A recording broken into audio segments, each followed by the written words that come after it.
ورفعنا لك ذكرك وقال تعالى اليوم أكملت لكم دينكم وأتممت عليكم نعمتي ورضيت لكم الإسلام دينا وقال تعالى إنا نحن نزلنا الذكر وإنا له لحافظون صدق الله العظيم وقال رسول الله صلى الله عليه وسلم نصرت بالشباب وقال من الشيوخ أو كما قال عليه الصلاة والسلام محترم صدر اجلاس মুআজ্জাজ মুকাররম হযরত উলামায়ে কেরাম সমবেত বারাদারান ইসলাম আল্লাহ তাবারক ওয়া তাআলা আপনাদেরকে জান্নাতের বাগানে আসার তৌফিক দান করেছেন। জান্নাতের বাগান এই জমিনের মধ্যে সর্বোত্তম জায়গা। রাসূলুল্লাহ সাল্লাল্লাহু আলাইহি ওয়াসাল্লাম বলেছেন সর্বোত্তম জায়গা হলো মসজিদ, সর্বনিম্ন জায়গা হলো বাজার। আপনাদের পাশেই কিন্তু বাজার আছে। এই বাজারে যারা এখন ঘোরাফেরা করতেছেন, আজকে যে এখানে মাহফিল, এটা তারা জানেন? জানে? আজকে তো জানে সবাই। আপনারাও জানেন, তারাও জানে। আপনারা এখানে আসতে পেরেছেন, তারা আসতে পারে না। এমনও হইতে পারে আগামীকালও মাহফিল হবে, অনেক লোক বাজারেই থাকবে, এখানে আসতে পারবে না। এমন লোক বোধ হয় দারুণ বাজারে না, ওইখানে আছে, এখানেও থাকবে। এই জায়গা হল সর্বোত্তম জায়গা, সবচাইতে দামি জায়গায়, কিন্তু সবাই যেতে পারে না।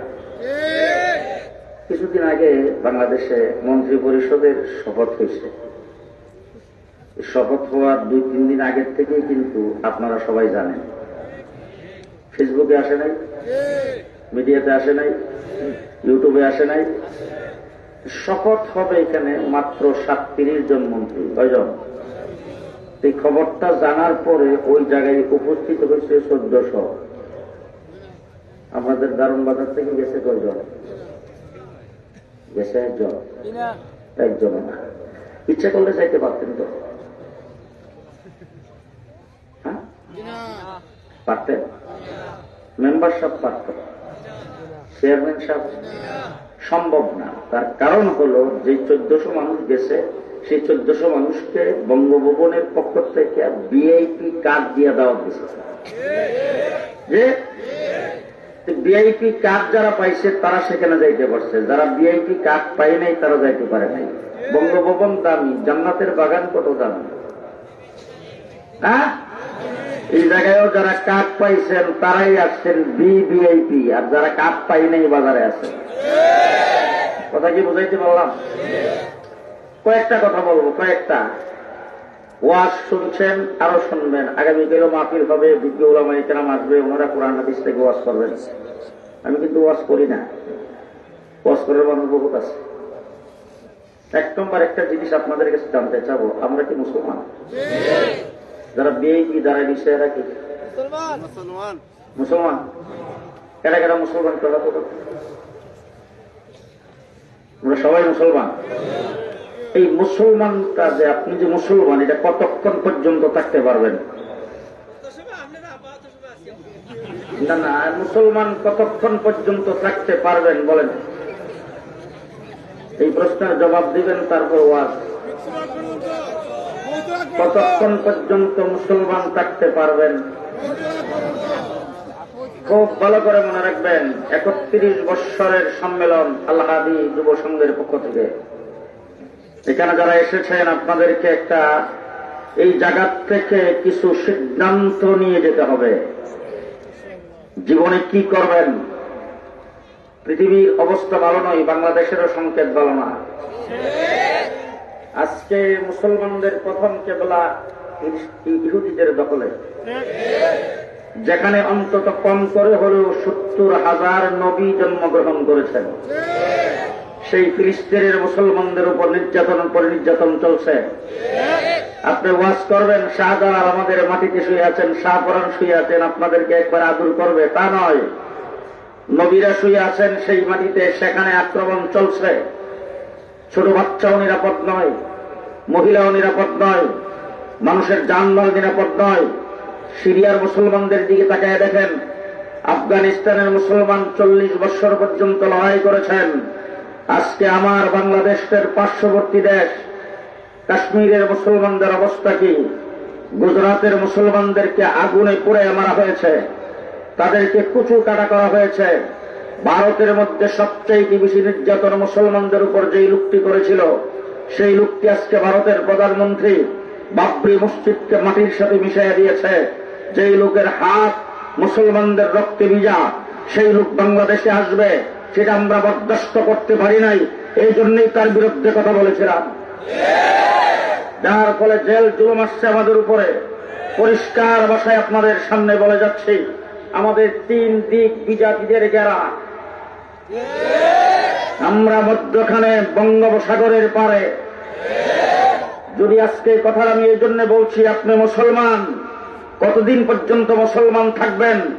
আল্লাহ না করুক, আল্লাহ না করুক, আল্লাহ না করুক এমন পরিস্থিতি যদি বাংলাদেশের উপরে আসে, বিজাতিরা যদি দেশকে দখল করে, নাস্তিকার মুর্তাদের হাতে যদি দেশ চলে যায়, আপনাকে যদি ইসলাম থেকে বিতাড়িত করার জন্য আপনার সামনে রাইফেল আর বন্দুকের গুলি তাক করে যদি বলে ইসলাম ছাড়তে হবে, তখন বুক টান করে বলতে হবে আমি মুসলমান। পারবেন? পারবেন? বুক টান করে বলতে পারবেন আমি মুসলমান? আমি কেল্লা কাটায় দেব, ইমান দেব না। ডাইনিমামে তাকে দেখবেন, কেউ যদি কথা না বলে মনে করবেন যে অন্য দলের লোক। কেল্লা কাটায় দেব, ইসলাম দেব না। কেল্লা কাটায় দেব, ইমান দেব না। জীবন দিয়ে দেব, ইমান দেব না। রাজি আছেন? রাজি আছেন? ইমানকে শক্তিশালী করা লাগবে, ইমানকে শক্তিশালী করা লাগবে। দেশে ইসলামকে ধরে রাখতে হবে। ইসলামের জন্যই দেশটা স্বাধীন, ইসলামের জন্যই দেশ স্বাধীন। ঠিক কিনা বলেন? ওলামায়ে কেরাম এখানে আছে, আমি আগেই বলছি, ওয়াজ করব না। দেশটা কি জন্য স্বাধীন? আমরা পূর্ব পাকিস্তানের অংশ ছিলাম। ওলামায়ে কেরামকে জিজ্ঞেস করে দেখেন, যারা ইতিহাস জানে, 250 বৎসর ইংরেজকে এই দেশ থেকে সরাইবার জন্য লড়াই আমরা করেছি। এদেশের কোন লিডার ইংরেজের বিরুদ্ধে কথা বলে নাই, চাটুকার হয়েছে, ইংরেজের কাছ থেকে বড় বড় পদ হাসিল করেছে একমাত্র ওলামায়ে কেরাম। তাদের নেতা শাহ আব্দুল আজিজ মুহাদ্দিস দেহলভী দিল্লির জাল মসজিদের মেম্বর থেকে সর্বপ্রথম ভারতের মুক্তিযুদ্ধের ঘোষণা দিয়েছেন। তারপরে 250 বৎসর পর্যন্ত লড়াই হয়েছে। সেই লড়াইয়ে 14,000 আলেমকে একদিনে ফাঁসির কাস্তে ঝুলানো হয়েছে। 3.5 লক্ষ আলেমকে পানিতে ডুবাইয়া আগুনে পুড়ে মারা হয়েছে। আলেম ওলামায়ে কেরাম জীবন দিয়ে দেশকে যখন স্বাধীন করেছেন, তখন রাষ্ট্র বিজাতি তত্ত্বের ভিত্তিতে দেশ ভাগ হবে। যেখানে হিন্দুস্তান হিন্দু বেশি, সেই জায়গায় হবে হিন্দুস্তান। যেখানে মুসলমান মেজরিটি, সেই জায়গা হবে পাকিস্তান। মুসলমান মেজরিটি হওয়ার কারণে পূর্ব পাকিস্তান স্বাধীন হয়েছে। কিসের কারণে? তো বলে কথা বলে না, কিসের কারণে? মুসলমান কারণে। কিসের কারণে? মুসলমানের কারণে। ঠিক না বেশি? এরপরে পূর্ব পাকিস্তান, আমরা পূর্ব পাকিস্তানে বসবাস করেছি। পশ্চিম পাকিস্তানিরা আমাদের উপর নির্যাতন করেছে, আমাদেরকে শোষণ করেছে। বঙ্গবন্ধু শেখ মুজিবুর রহমান নিরঙ্কুশ সংখ্যাগরিষ্ঠতা পাওয়ার পরে 1970-এর পরে তাকে ক্ষমতা দেওয়া হয় নাই, গণতন্ত্রকে নস্যাৎ করে পাকিস্তানিরা যখন ক্ষমতা কুক্ষিগত করেছেন, তখন বঙ্গবন্ধুর নেতৃত্বে 7.5 কোটি মানুষ 9 মাস রক্তক্ষয়ী যুদ্ধ করে 30 লক্ষ শহীদের বিনিময়ে আমরা স্বাধীনতা লাভ করেছি। আজকে 9 মাস যুদ্ধ করে স্বাধীনতা অর্জন করলাম। 70 বছর পর্যন্ত লড়াই করতেছে কাশ্মীর। 70 বছর। আসাম যুদ্ধ করতেছে 70 বছর স্বাধীনতার জন্য। ত্রিপুরা স্বাধীনতার জন্য 70 বছর লড়াই করতেছে, স্বাধীনতা অর্জন করতে পারে নাই। আজকে আমরা যদি মুসলিম সংখ্যাগরিষ্ঠ হয়ে পাকিস্তানের অংশ না হতাম, আমরাও 70 বছর লড়াই করেও স্বাধীনতা অর্জন করতে পারতাম না। তাইলে দেশটা স্বাধীন কি কারণে? জি, কি কারণে? আজকে যখন গুজরাটে মুসলমানদের কুচুকাটা করে বাংলাদেশের মুসলমানের রক্ত তখন গরম হয়। আজকে যখন কাশ্মীরে মুসলমানদের উপর আক্রমণ করে বাংলাদেশের মুসলমান তখন লাফায়া রাস্তায় নামে। আজকে যখন বাবরি মসজিদ ভেঙে দেয় বাংলাদেশের মুসলমান তখন রাস্তায় নামে কিনা? এই অবস্থা দেখে সমস্ত বিজাতির ঐক্যবদ্ধ হয়ে সিদ্ধান্ত গ্রহণ করেছে ইসলামকে বাংলাদেশ থেকে মিটাইতে হবে। সিদ্ধান্ত গ্রহণ করেছে ইসলামকে বাংলাদেশ থেকে মিটাইতে হবে। ইসলামকে মিটাইবার সর্বপ্রথম হাতিয়ার হল শিক্ষা প্রতিষ্ঠান থেকে ইসলামকে বিদায় করে দাও। ব্যঙ্গের নাচ শিক্ষা দাও,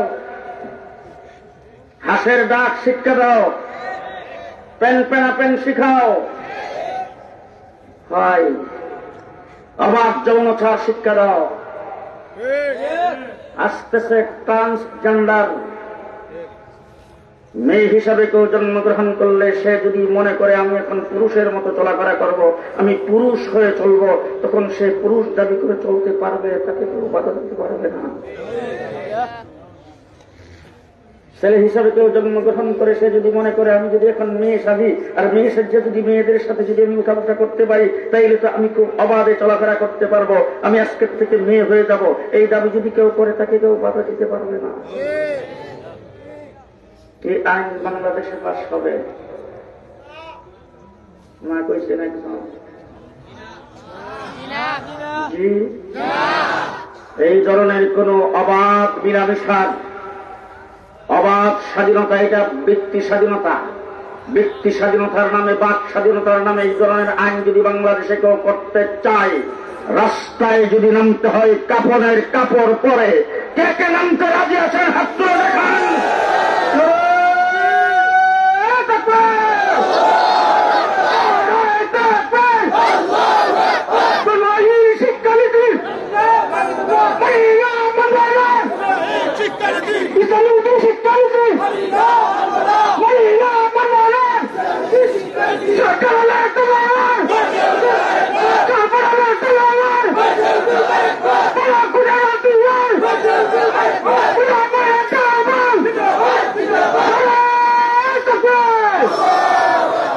মুহাম্মদুর রাসূলুল্লাহ সাল্লাল্লাহু আলাইহি ওয়াসাল্লামের দান শহীদ করা দিন, তাইফের জমিনে রাসূল রক্ত দিয়েছেন সেই দিনের গোড়ায়। দারুন বাজার আর ছাতক পর্যন্ত ইসলাম এইভাবে আসে না, রক্তের উপরে তারা ইসলাম আগমন করেছে। মুফতে ইসলাম পেয়েছি এই মনে করে যদি কেউ চুপচাপ থাকে, ইমানও যাবে, আমও যাবে, সালাহও যাবে। ঠিক না ঠিক? আমার নবী মুহাম্মদুর রাসূলুল্লাহ সাল্লাল্লাহু আলাইহি ওয়াসাল্লাম 13টা বছর পর্যন্ত মক্কা নগরীতে কাটাইছেন, কোন প্রতিবাদ নাই, কোন প্রতিবাদ নাই। রাসূলকে সাহাবে আবু তালেবের ভিতরে গৃহবন্দী করে রাখা হয়েছে, প্রতিবাদ নাই। রাসূলের সঙ্গে দেখা সাক্ষাৎ নিষেধ, প্রতিবাদ নাই। 13টা বছর পর্যন্ত রাসূল মক্কার জমিনে প্রতিবাদহীন প্রতিরোধহীন কাটাইছেন। রাসূল হিজরত করে গেছেন মদিনায়, মুসলমান সবে মাত্র সেখানে যে অবস্থান গ্রহণ করেছেন। মক্কার থেকে যারা গেছেন তাদের কাহারও বউ বাচ্চা নিতে পারে নাই, বাড়িঘর সব, ব্যবসা বাণিজ্য, টাকা পয়সা সব ফেলে গেছেন, যাইয়া সেখান থেকে জাগির থাকতে শুরু করেছেন। তাদের বস্ত্র নাই, তাদের খাবার নাই, তাদের কোনো কিছুর খবর নাই, একবারে নিঃস্ব অবস্থায়। এমন সময় আবু জাহেল মদিনার উপর আক্রমণ করার জন্য 1000-এর বাহিনী নিয়ে গেছেন।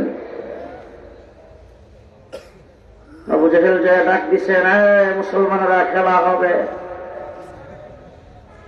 আমার রাসূল সাল্লাল্লাহু আলাইহি ওয়াসাল্লাম আল্লাহকে ডাক দিয়ে বলে, আল্লাহ, আবু জাহেল তো ডাক দিছে খেলা হবে, আল্লাহ রাব্বুল আলামিন তো তুমিও খেলার জন্য প্রস্তুত হও। এতদিন প্রতিবাদ প্রতিরোধ করো নাই, এখন প্রতিবাদও করতে হবে, প্রতিরোধও করতে হবে। রাসূলুল্লাহ সাল্লাল্লাহু আলাইহি ওয়াসাল্লাম আবু জাহেলের 1000-এর বাহিনীর সঙ্গে যুদ্ধ করার জন্য যখন ঘোষণা দিয়েছেন, সাহাবায়ে কেরাম তখন লাফায়া সামনের দিকে যাচ্ছেন। আল্লাহর নবী সাহাবায়ে কেরামের মিটিং ডাকছেন, সাহাবায়ে কেরামের মতামত শোনার জন্য।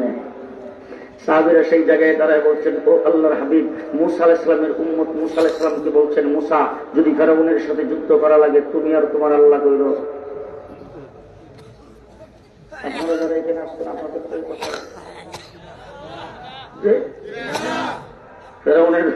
ফেরাউনের সাথে যুদ্ধ করা লাগবে, তুমি আর তোমার আল্লাহ করো, আমরা এগুলিতে নাই। আল্লাহ নবীর সাহাবায়ে কেরাম পেটে ভাত নাই, গায়ে কাপড় নাই, বাড়ি নাই, ঘর নাই, কিন্তু রাসূলের সামনে দাঁড়ায় বলেছেন, ও আল্লাহর হাবিব, আমরা আপনার সামনে দাঁড়ায় পরিষ্কার ভাষায় বলে দিলাম, যতক্ষণ আমাদের দেহের ভিতরে প্রাণ থাকবে ততক্ষণ আপনার ডাইনে বামে সামনে পেছনে লড়াই করতেই থাকবো।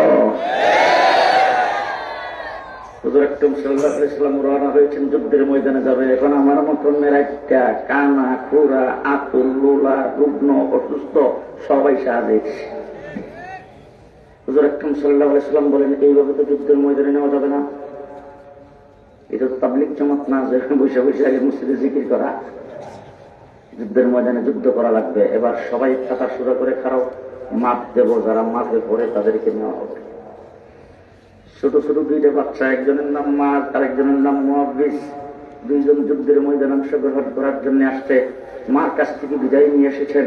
আয়েশা যখন দেখছে রাসূল এই ঘোষণা দিয়েছেন, দুই ভাই, এক ভাই আরেক ভাইরে বলে ধরাটা তো খেয়ে গেলাম, কারণ যদি সেটিং না করতো আর যদি সবাই সে যাওয়ার জন্য অনুমতি দিত, তা আমরা দুই বাচ্চা মানুষের ভিতর দিয়ে কোন রকম চলে যেতাম। এখন যেহেতু চেক করবে, আমরা তো চেকিং এ ধরা পড়ে যাবো, আমরা তো ছোট। তখন দুইজন পরামর্শ করে কাতারের মধ্যে দাঁড়াইছে, একটু দূরে দূরে, একসাথে না, দূরে দূরে দাঁড়াইছে। আল্লাহ নবীর দিক থেকে চেক করতে করতে যাইতেছে। কিছু দূর যাওয়ার পরে দেখে 10 বছর বয়সের একটা বাচ্চা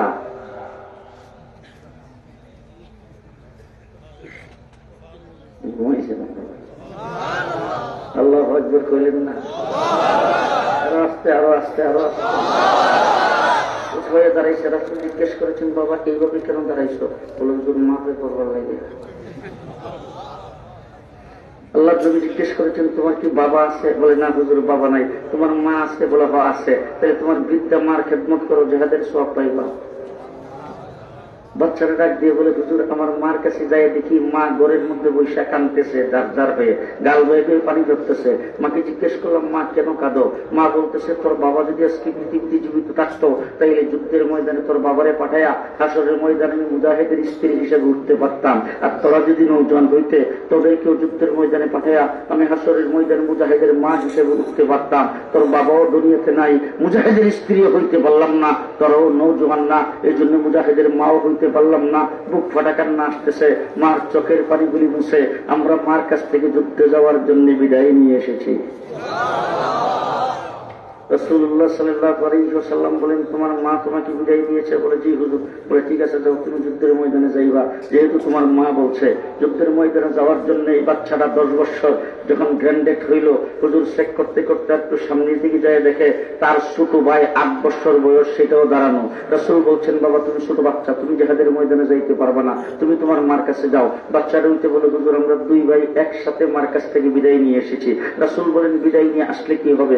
তুমি তো তোমার ভাইয়ের থেকে 2 বছর বয়স কম, আবার দেখতে শুনতে তোমাকে ছোট দেখা যায়, তুমি যুদ্ধের ময়দানে যাইতে পারবা না। হুজুর আকরাম সাল্লাল্লাহু আলাইহি ওয়াসাল্লামকে বাচ্চারা বলতেছে, হুজুর 2 বছর বয়স বেশি হইলে আর শরীরটা একটু হৃষ্টপুষ্ট হওয়ার কারণে আমার ভাই যদি যুদ্ধের ময়দানে যাইতে পারে, তাইলে একটু মেহরবানি করে আমার ভাইয়ের সাথে আমাকে একটু কুস্তি লড়ান দেখি, যদি কুস্তি লইরা ভাইকে হারাইতে পারি তাইলে আমি যাইতে পারবো কিনা।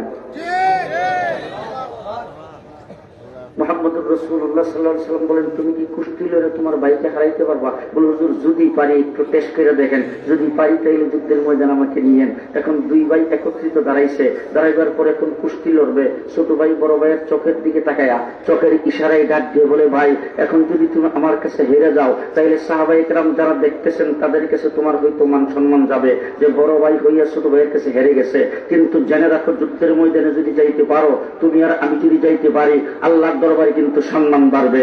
এই জন্য তুমি আমাকে আস্তে করে ধরবে, নরম হাতে ধরবে, আর আমি তোমাকে শক্তভাবে ধরে ধাক্কা দেবো, আর ধাক্কাটা দেওয়ার সাথে সাথে তুমি নিজে ইচ্ছে করেই নিচে পড়ে যাও। বাস, আশিকে রাসূল কিন্তু বাংলাদেশে অভাব নেই। আপনাদের এলাকায় নেই, আমাদের ঢাকায় আছে। শুধু বাংলাদেশের আশেক না, বিশ্ব আশেক। সপ্তাহ দাড়ি নাই, বিশ্ব আসে। দাদা মুজাদ্দিদি বিশ্ব, সেইগুলি বিশ্ব না, বিশ্ব শয়তান, বিশ্ব ইবলিস। মানুষের ইমানকে হরণ করার জন্য ইহুদি খ্রিস্টানদের দালাল। হ্যাঁ, কথা আসতে বলবেন না, কথা আসতে বলবেন না। দাড়ি চাষা কিসের পীর? কোন নবী দাড়ি কাটে নাই, সমস্ত নবী দাড়ি রাখছেন, কোন নবী দাড়ি কাটে নাই। ইসলাম মুসলমানের পরিচয় হল দাড়ি, ঠিক না বেঠি? ক্লিনসি পীর জাদা মুজাদ্দিদি বিশ্বলি নাউযুবিল্লাহি মিন যালিক। আশিকে রাসূল, আশিকে রাসূল, হায় হায় হায়, সারা বছর কোনো খবর নাই। রবিউল আউয়াল মাস আইলে জিলাপি খাওয়ার জন্য পাগল। আশিকে রাসূল না আশিকে শয়তান? ভালো করে মনে রাখবেন, আশিকে রাসূল কাকে বলা হয়? হযরত হুসাইন কারবালার ময়দানে জীবন দিয়েছে। তুমি যদি আশিকে রাসূল হও, রাসূলের জন্য তোমাকেও জীবন দিতে হবে। আশিকে রাসূল কাকে বলা হয়? আশিকে রাসূল হযরত সাহাবী আব্দুল্লাহ মুহাজির মক্কি, শামিলির যুদ্ধে তিনি প্রেসিডেন্ট ছিলেন। আশিকে রাসূল হযরত কাসিম নানতুবি, শামিলির যুদ্ধের সেনাপতি ছিলেন।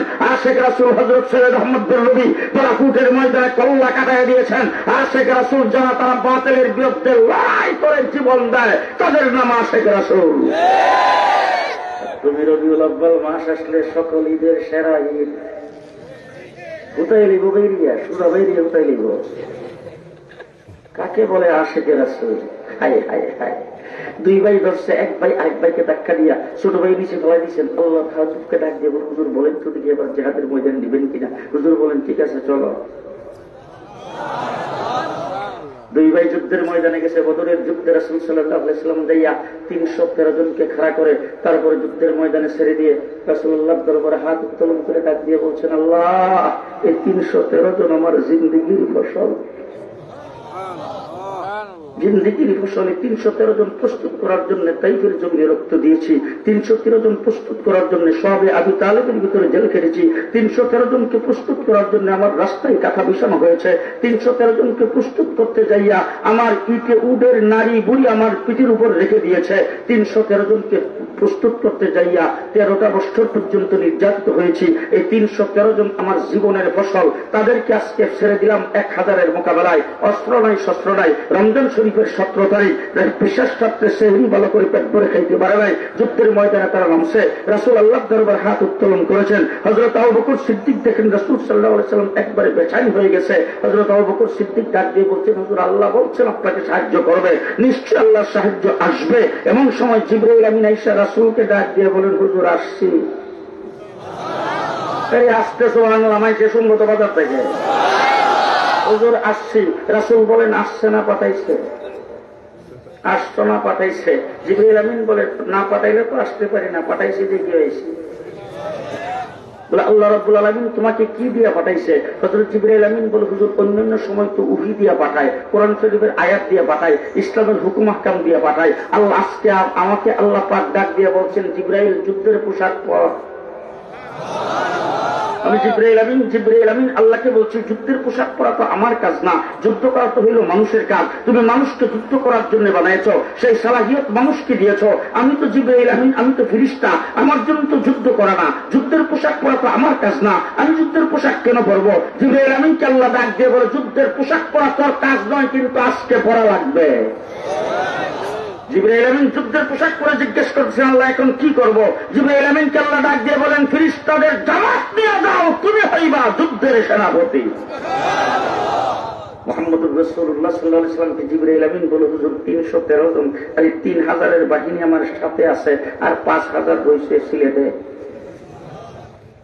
ওয়াইটিং এ। 5000, 3000 সাথে। রাসূল বলছেন যুদ্ধের ময়দানে নামো। জিবরাইল যুদ্ধের ময়দানে নামছে। একজন সাহাবী যুদ্ধ চলাকালীন দৌড়ে রাসূলকে এসে বলতেছে, হুজুর খুব ভয় করতেছি যুদ্ধের ময়দানে চলাফেরা করতে। বলে কারণটা কি? বলে বিকট বিকট শব্দ শুনতেছি, মানুষ দেখি না।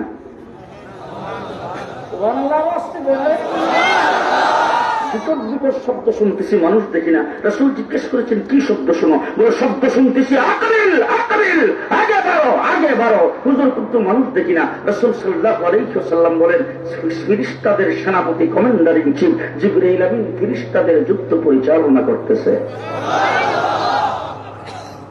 প্রচন্ড বেগে যুদ্ধ চলছে, মানুষগুলি সব একাকার হয়ে গেছে, গোটা মাটির ভিতরে ধুলাবালি উঠতেছে। এমন সময় একটা হযরত আব্দুর রহমান ইবনে আউফ দূর থেকে দেখতেছে উষা একটা ঘোড়ার উপরে বৈশা আবু জেহেল যুদ্ধ পরিচালনা করতেছে বড় বড় হাত ডাক দিয়া। হযরত আব্দুর রহমান ইবনে আউফ দেখা মাত্র মনে মনে ভাবতেছে, আমি একা তো তার উপর আক্রমণ করতে পারবো না। তার কারণ হলো সে যেহেতু যুদ্ধের সেনাপতি, 1000-এর বাহিনীর সেনাপতি, নিশ্চয়ই তার জন্য তার পাহারাদার হিসাবে কিছু বডিগার্ড তার জন্য আছে। এখন তার উপর এক আক্রমণ করলে তো তারা বডিগার্ডটা সবাই মিলে আমাদের উপর আক্রমণ করবে, সুতরাং একা আক্রমণ করা ঠিক হবে না। দেখি তো দেখি মুজাহিদ, কয়েকজন শক্তিশালী মুজাহিদ আশেপাশে পাই কিনা, তাদেরকে ডাক দিয়ে আমার সাথে জুড়ে করে একসাথে যদি সুযোগ পাই আবু জাহেলের উপর আক্রমণ করব। এমন সময় ভাবতেছে, ডাইনি ভাবে তাকাইছে, হঠাৎ করে দেখে ছোট ছোট 2টা বাচ্চা ওনার সামনে এসে খাড়া। বাচ্চাগুলি দেখে তিনি আশ্চর্য হয়ে গেছেন, এত ছোট বাচ্চা যুদ্ধের ময়দানে কিভাবে আসলো, আবার আইসা আমার সামনে দাঁড়াইছে, এখন তাদেরকে নিয়ে আমি কি করব। এমন সময় 2টা বাচ্চার চেহারার দিকে তাকায় ডাক দিয়ে, চাচা আবু জাহেল সাহেবকে চিনেন? আল্লাহু আকবার। চাচা আবু জাহেল সাহেবকে চিনেন? যখনই কথা বলছে হযরত আব্দুর রহমান ইবনে আউফ বলেন, ও বাতিজা, তোমরা আবু জাহেল দিয়ে কি করবে? 2টা ছোট বাচ্চা ডাক দিয়ে, চাচা যদি চিনেন তাইলে আমাদেরকে দেখাই দিয়ে, আমরা বাড়ির থেকে 2টা নিয়োগ করে আসছি। কয়টা নিয়োগ?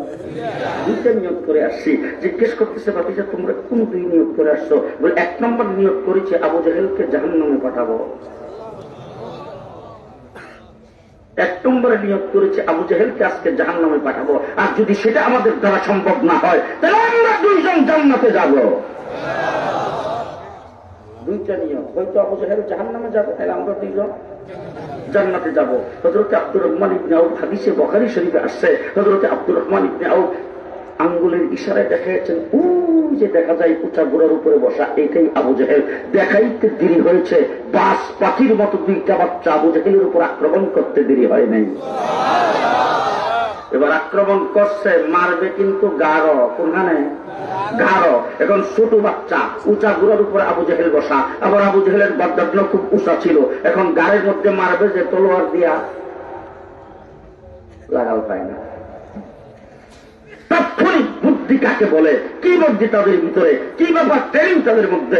এক ভাই আরেক ভাইকে ডাক দিয়ে বলে, ভাই এইভাবে ফালানো যাবে না, গোড়ার পাউডি একটা দেয়। দেশে গোড়ার পাও একটা, আবু জাহেল ড্রিম করে নিচে পড়ে গেছেন। 2টা বাচ্চা আবু জাহেলের উপর আক্রমণ করতে শুরু করেছে। হযরত আব্দুল্লাহ ইবনে মাসউদ দূর থেকে দেখে দৌড়ে এসে বুকের উপর সোয়ার হয়ে বসে গেছে। 2টা ছোট ছোট বাচ্চা দিয়ে আবু জাহেলকে আল্লাহ পাক জনমের মতো দুনিয়ার থেকে বিদায় করে দিয়েছেন। আবু জাহেলের উপর যখন আক্রমণ করে, তখন আবু জাহেলের ছেলে আকরামা পরবর্তীতে ইসলাম কবুল করেছে ফতেহ মক্কার পরে, কিন্তু সেই ব্যক্তি তখন মুসলমান হয় নাই। বদরের যুদ্ধে আসছে বাবার বডিগার্ড, ওই সময় আবু জাহেলের ছেলে আকরামা যাইয়া তলোয়ার দিয়া তাদের উপর আক্রমণ করেছেন। এক ভাইয়ের হাতের মধ্যে তলোয়ার লাগছে, লাইগা হাতটা পুরাটা কেটে গেছে, সামান্য একটু চামড়া এই দিক দিয়ে বাকি আছে, এই চামড়াটা লেগে আছে। আবু জাহেলকে হত্যা করার পরে যখন যুদ্ধের ময়দানে রওনা হয়েছে, দৌড় দিয়েছে, তখন দেখে হাতটা লড়লড় করে, এই হাতটা গায়ের সঙ্গে লাইগা তাকাতে যুদ্ধের ময়দানে চলাফেরা করতে অসুবিধা হয়। সেই হাতটাকে নিজের পায়ের নিচে রেখে টান দিয়া ছিঁড়ে যুদ্ধের ময়দানে রওনা হয়েছে। ও আশিক রাসূল, ও রাসূল প্রেমিকরা, ও যুবকেরা, তোমরা কোথায় যাচ্ছ? তোমাদের কি বলে যাচ্ছে শোনো। ওই 2 যুবক ছোট ছোট বাচ্চা মুহাম্মদুর রাসূলুল্লাহ সাল্লাল্লাহু আলাইহি ওয়াসাল্লামের চিরশত্রু, তাকে হত্যা করেছে। কোন দিন তারা হত্যা করার জন্য মনস্থ করেছেন? আল্লাহর নবীকে জিজ্ঞেস করেছে, রাসূল আপনি মক্কা থেকে কি হিজরত করে আসছেন? বলে হ্যাঁ। তাহলে মক্কায় আপনি থাকতে পারলেন না কেন? বলে মক্কার মানুষ তো আমার উপর নির্যাতন করেছে। বলে নির্যাতন করেছে, তাদের মধ্যে কে সবচেয়ে বেশি করেছে? রাসূল বলছেন আবু জাহেল। 2টা ছোট বাচ্চা শোনার পরে তারপরে রাসূলের দরবার থেকে উঠে বলছে, যদি কোনদিন আবু জাহেল কোথাও মুসলমানদের সঙ্গে যুদ্ধ করতে আসে, আমরা 2 ভাই আবু জাহেলকে হত্যা করব। ও রাসূল সাল্লাল্লাহু আলাইহি ওয়াসাল্লামের আসে সেই 2 জন, একজনের নাম মাস আর একজনের নাম মুআবিজ। যুদ্ধ শেষে তারা 2 জন দৌড়ে রাসূলের কাছে যাচ্ছেন। ছোট ভাই বড় ভাইকে ধাক্কা দিয়ে বলে, তুমি সরো, আমি আবু জাহেলকে মারছি। বড় ভাই তুই সর, আমি মারছি। এইভাবে ধাক্কাধাক্কি করতে করতে যাইতেছে। রাসূলের দরবারে যাওয়ার পরে রাসূল বলছেন, চুপ করো চুপ করো চুপ করো, তোমরা কি নিয়ে ধাক্কাধাক্কি করতেছো? বলে ছোট ভাই হুজুর আমি মারছি। বড় ভাই না হুজুর আমি মারছি। আল্লাহর নবী ডাক দিয়ে বলেন, যে তলোয়ার দিয়ে আবু জাহেলকে হত্যা করেছো সেই তলোয়ারটা কি ধরে ফেলছো? বলে না হুজুর, তলোয়ারটা তলোয়ারটা ধরে, তাহলে তলোয়ারটা আমার কাছে নিয়ে আসো। রাসূল তাকে দেখে দুটা তলোয়ারের মধ্যে রক্ত লাগানো। রাসূল ডাক দিয়ে বলে, রক্তের দ্বারা প্রমাণ করে তোমরা দুই ভাই মিললে আবু জাহেলকে মারছো, ঝগড়া করো না। কাকে বলে আশিক রাসূল? এরকম ছোট ছোট বাচ্চারা জীবন দেওয়ার জন্য প্রস্তুত হয়েছেন। আর এই মা বাচ্চাকে কোলে নিয়ে গেছে, আল্লাহ নবীর দরবারে যায় বলছে, হুজুর আমার এই বাচ্চা যদি বড় হইতো আজকে যুদ্ধের ময়দানে আপনার সাথে যাইতে পারতো, কিন্তু বাচ্চা তো বড় হয় নাই, আমার তো আর কোনো কিছু দেওয়ার নাই। হুজুর এই বাচ্চাটাকে আপনার হাতে দিয়ে দিলাম, যুদ্ধের ময়দানে তাকে নিয়ে যান। রাসূল বলতেছে, এই ছোট বাচ্চা, এদের তো একজনে কোলে নিয়ে রাখতে হবে, তো এই বাচ্চা যুদ্ধের ময়দানে যায় কি করবে? মা বলতেছে, হুজুর যদি কোন কাফেরদের তীর আপনার উপর আসতে চায়, আমার বাচ্চাটাকে আপনার ডাল স্বরূপ সামনে করে তুলবেন। ও মুসলমানেরা, ইসলাম আল্লাহ নবী 27টা যুদ্ধে অংশগ্রহণ করেছেন, 27টা যুদ্ধে অংশগ্রহণ করেছেন। তারপরে এই দেশে ইসলাম আসছে। ভারতবর্ষের ইতিহাস ভিন্ন। এদেশের উলামায়ে কেরাম, উলামায়ে দেওবন্দ যুদ্ধ করে দেশকে স্বাধীন করে ইসলামকে এই দেশে ধরে রেখেছেন। স্পেন থেকে ব্রিটিশরা, স্পেন থেকে ইংরেজরা ইসলামকে বিদায় করে দিয়েছেন, পর্তুগাল থেকে ইসলামকে বিদায় করে দিয়েছিলেন, কিন্তু সেই ইংরেজ ভারতবর্ষ দখল করার পরে ইংরেজ এই দেশ থেকে ইসলামকে বিদায় করতে পারে নাই। দেওবন্দ দারুল উলুম মাদ্রাসা ইংরেজের আমলে প্রতিষ্ঠিত হয়েছে, হাকাদারি মাদ্রাসা ইংরেজের আমলে প্রতিষ্ঠিত হয়েছে, আপনাদের সিলেটের অনেক মাদ্রাসা ইংরেজের আমলে প্রতিষ্ঠিত হয়েছে। ইংরেজের আমলে শেখে বরেলভী শেখে ভাগা হয়েছে। আমার ভাইরা ইংরেজের আমলে যুদ্ধ জাহাদ করে ইসলামকে টিকে রেখেছে আমার বুজুর্গার দিন উলামায়ে কেরাম। সেই ইসলামকে আজকে স্কুল কলেজ ইউনিভার্সিটিতে ধর্মীয় শিক্ষাকে বাদ দিয়ে ইসলামকে এই দেশ থেকে বিদায় করে দিবেন, আর আমরা কি বসে বসে আঙ্গুল চুষবো? কথা আসতে বলেন কেন? জি, শেষ কথা আমি আপনাদের সামনে বলে যাচ্ছি, আল হাদিস সংগঠনের সদস্যবৃন্দ আপনাদেরকেও বলে যাচ্ছি, খুব ভালো করে মনে রাখবেন, একজন আলেমের দায়িত্ব হল নবীর দায়িত্ব। তার দায়িত্ব নবীর দায়িত্ব। তার কারণ হল নবীর দায়িত্ব হল সর্বস্তরের মুসলমানের কাছে দিন পৌঁছায় দেওয়া। ঠিক না? ঠিক। মুহাম্মদুর রাসূলুল্লাহ সাল্লাল্লাহু আলাইহি ওয়াসাল্লাম সব সময় বিচলিত ছিলেন মানুষকে দিন শিক্ষা দেওয়ার জন্য, দিনের উপরে মানুষকে আনার জন্য, ঈমান আনার জন্য। এই জন্য রাসূল সাল্লাল্লাহু আলাইহি ওয়াসাল্লামের চাচা আবু তালেবকে রাসূল মৃত্যুর সময় বলেছেন, চাচা কেউ শুনতে হবে না, খালি আপনি কালিমাটা আমি পড়বো, আপনি মুখ উচ্চারণ করেন, আল্লাহর দরবারে সুপারিশ করতে পারবো।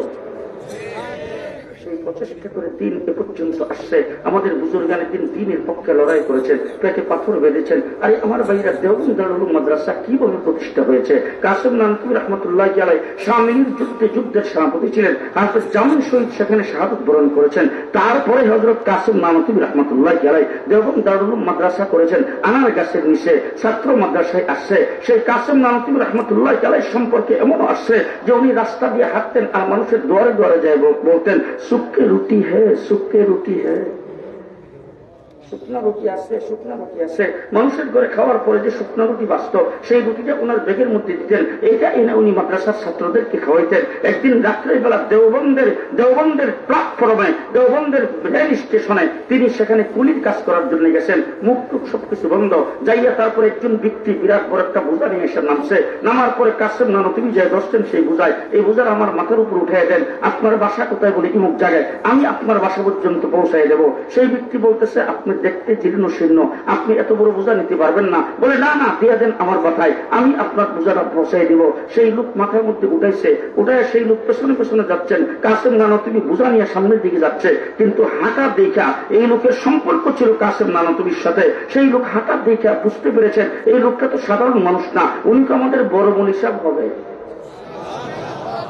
কাসেম নানতুবি রহমতুল্লাহি আলাইহির পরিচয় দেওবন্দি বড় মুফতি সাহেব ছিল, তখন উনি তো বড় মুফতি সাহেব হবে। তখন উনি সামনে গেছেন, সামনে যায় টান দিয়ে মুখের পর্দা সরাইছেন, সরাই দেখে দেওবন্দের বড় মুফতি সাহেব কাসেম নানতুবি রহমতুল্লাহি আলাইহি। উনি মাথার থেকে বোঝা ভাজা ফালাইয়া চোখের পানি ছেড়ে দিয়ে বলছেন, হুজুর কি করলেন আপনি? এটা আপনি তো কুলির কাজ করার জন্য আসছেন। কাসেম নানতুবি চোখের পানি ছেড়ে দিয়ে বলছেন, মাদ্রাসার মধ্যে বোরিং এর কোনো ব্যবস্থা নাই, সেই জন্য আসছি ব্যবস্থা করার জন্য।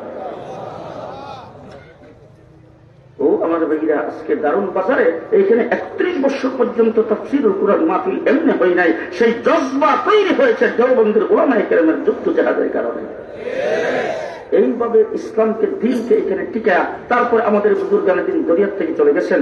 বাংলাদেশ স্বাধীন হয়েছে 52 বৎসর। 52 বৎসরের ভিতরে তসলিমা নাসরিন যখন কোরআন পরিবর্তনের কথা বলেছেন, বাইতুল মুকাররমের খতিব আপনাদের সিলেটের কৃতি সন্তান, তিনি খতিবের মেম্বার থেকে লাফ দিয়ে উঠেছেন। তিনি বলছেন সরকারি মসজিদের খতিব হতে পারে, কিন্তু ইসলাম বলে যাওয়া গেলে চলবে না। তিনি মাঠে নামছেন তসলিমা নাসরিনের বিরুদ্ধে। আমরা তার সাথে একসাথে বাঁধি নাই মা, রক্ত দিয়ে তসলিমাকে দেশ থেকে বাগিয়েছি। হাইকোর্ট থেকে 2 জন বিচারপতি ফতোয়ার বিরুদ্ধে রায় দিয়েছে। মুফতি ফজলুল হক আমিনীর নেতৃত্বে লড়াই কিন্তু আমরা করেছি। শিকা চিরন্তন চালানো হয়েছে। শাইখুল হাদিসের নেতৃত্বে লড়াই আমরা করেছি। তসলিমা নাসরিন এই সমস্ত নাস্তিকের মুক্তাদের প্রতাপ তারা শাহবাগের মধ্যে আস্তানা গেলে সেখানে আল্লাহ রাসূলকে যখন গালি দিয়েছে, আল্লামা আহমদ শফির নেতৃত্বে শাপলা চত্বরকে রক্তে বাসায়া মোকাবেলা আমরা করেছি। বলেন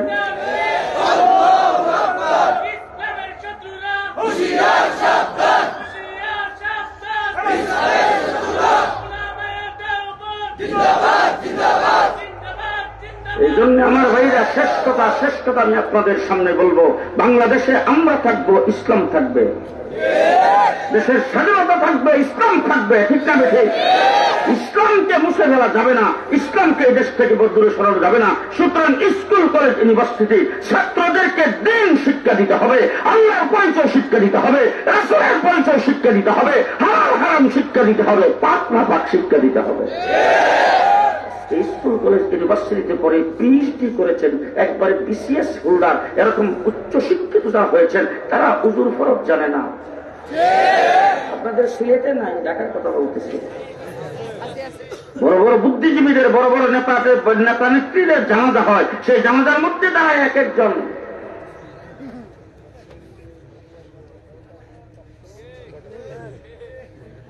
জানাজার নিয়তটা পর্যন্ত জানেন, নিয়ত কিভাবে বানতে হবে সেটা জানে না, হাত উঠাইতে হবে কিনা সেটাও জানে না। তোমার উচ্চ শিক্ষিত, তুমি জানাজার নামাজ জানো না, তুমি তোমার নামাজটা ঠিক মতন করতে পারো না, সূরা ফাতিহা তুমি জানো না, তুমি আত্তাহিয়াতু জানো না, দুরূদ শরীফ জানো না, সুবহানাকা জানো না, তোমার মতো মূর্খ জমিনের উপরে নাই। ঠিক না বেঠিক? এর জন্য স্কুল, কলেজ, ইউনিভার্সিটিতে যারা আছে তাদের দিন শিক্ষা করা দরকার আছে না? দিন শিক্ষা করা তাদের দরকার আছে না নেই? যদি দরকার থাকে আমরা পরিষ্কার ভাষায় আপনাদের সামনে এই সমস্ত উলামায়ে কেরামকে সাক্ষী রেখে বলে যাচ্ছি, মাদ্রাসায় যে ছাত্ররা পড়ে এই ছাত্রদের দিন হেফাজত করা, ঈমান হেফাজত করা, তাদেরকে তালিম দেওয়া, তাদেরকে দিন শিক্ষা দেওয়া, এটা যেমন আমাদের দায়িত্ব। স্কুল, কলেজ, ইউনিভার্সিটিতে বিশাল ছাত্র বহর পড়ে, মুসলমানদের ছেলেমেয়েরা পড়ে, তাদেরকে দিন শিক্ষা দেওয়া, তাদেরকে দিনের পথে রাখা, তাদেরকে দিনের বুঝদান করা, সেটাও উলামায়ে কেরামের দায়িত্ব। এই জন্য সেই দায়িত্ববোধ থেকে আমরা পরিষ্কার ভাষায় বলতে চাই, কিন্ডারগার্টেন আর প্রাইমারি থেকে শুরু করে একবারে বিশ্ববিদ্যালয় পর্যন্ত প্রত্যেকটা ছাত্রের জন্য দিন ইসলাম শিক্ষা বাধ্যতামূলক করতে হবে। রাজি? রাজি? রাজি? আল্লাহ কবুল করুক, হাত নামান। শেষ কথা আপনাদের সামনে বলে যাচ্ছি, একটা হলো দিন, একটা হলো দুনিয়া। একটা দিন আর একটা দুনিয়া। দুনিয়ার হেফাজত পুলিশ করবে, দুনিয়ার হেফাজত আর্মি করবে, দুনিয়ার হেফাজত বিডিআর করবে, দুনিয়ার হেফাজত সেনাবাহিনী করবে, দুনিয়ার হেফাজত নৌবাহিনী, বিমান বাহিনী করবে। তারা হলো দুনিয়ার হেফাজতের জন্য। ভারতের বর্ডার থেকে বাংলাদেশের ভিতরে যদি কোনো কিছু অবৈধভাবে ঢুকতে চায় দেখাবে বর্ডার গার্ডরা, আর যদি এই দেশ থেকে কিছু বের হইতে চায় সেটা দেখাবে বর্ডার গার্ড। যদি কেউ চুরিদারি করে, যদি কেউ জানমালের ইজ্জতের হেফাজত লুণ্ঠন করে, যদি কারো বাড়িতে কেউ আক্রমণ করে, একজন আরেকজনের সাথে অন্যায়ভাবে যদি ঝগড়া করে, একজন আরেকজনের জায়গা যদি কেউ দখল করে, সেইটার হেফাজত তোমরা করবা। দিন ইসলামের হেফাজত আমরা করব। দিন আমাদের জিম্মা, দুনিয়া তোমাদের জিম্মা। দিন আমাদের জিম্মা, দুনিয়া তোমাদের জিম্মা। পরিষ্কার ভাষায় বলতে চাই, কোন ব্যক্তি, কোন স্বামী যদি রাগ করে, স্ত্রীর সঙ্গে ঝগড়া করে, সেই স্বামী যদি স্ত্রীকে 3 তালাক দেয়, সেই তালাকের বিচার কোন চেয়ারম্যান করবে না, আলেম করবে। বিচার করবো আমরা। এখন যদি স্বামী স্ত্রী 2 জনে মিলে মারামারি করে একজন আরেকজনের চুল ছিঁড়ে, আরেকজন আরেকজনের শার্ট প্যান্ট ছিঁড়ে, সেটার বিচার তোমরা করো। কথা বলে না? ঠিক না বেঠিক? এখন যদি স্ত্রীকে তালাক দিয়ে দেয় স্বামী, সেটা কি মীমাংসা চেয়ারম্যান করবে? এই কথা আসতে বলেন কেন? সেটার মীমাংসা তারা রুচি করবে, এমপি করবে? কে করবে? কে করবে? পরিষ্কার ভাষায় বলতে চাই, দিন আমাদের জিম্মা, দুনিয়া তোমাদের জিম্মা। তোমাদের দুনিয়ার কাজকর্ম করতে আমরা সহযোগিতা করব, আমাদের দিনের কাজ করতে তোমরা সহযোগিতা করো। আল্লাহ পাক এই মাহফিলকে কবুল করুন। রাগ করছেন বোধহয় অনেকে, যে রাগ করলে আগামীতে দাওয়াত দিবেন না, দিয়েন না।